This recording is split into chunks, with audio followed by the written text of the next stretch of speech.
Sector commander K M Shafiullah মারা গেছেন। তার বয়স হয়েছিল 91 বছর। রোববার সকাল 8:45টায় ঢাকার সম্মিলিত সামরিক হাসপাতালে তিনি মারা যান বলে জানিয়েছেন তার ব্যক্তিগত সহকারী জিয়র রহমান মনি। বাদ জোহর নারায়ণগঞ্জের রূপগঞ্জে ও বাদ আসর ঢাকার সেনানিবাসে জানাজা হবে। ডায়াবেটিস, হাইপারটেনশন, থাইরয়েড সহ নানা অসুস্থতায় দীর্ঘদিন ভুগছিলেন তিনি।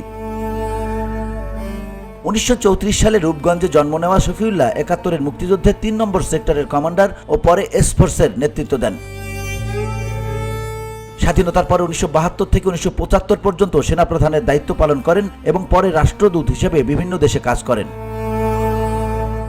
1996 সালে আওয়ামী লীগের প্রার্থী হয়ে নারায়ণগঞ্জ 1 থেকে সংসদ সদস্য নির্বাচিত হন। 1975 সালের 15 আগস্ট শেখ মুজিবকে হত্যার সময় তিনি সেনাপ্রধান ছিলেন। হত্যাকাণ্ড ঠেকাতে ব্যর্থ হওয়ার পরে তার পদ হারাতে হয়। VOD Bangla news desk.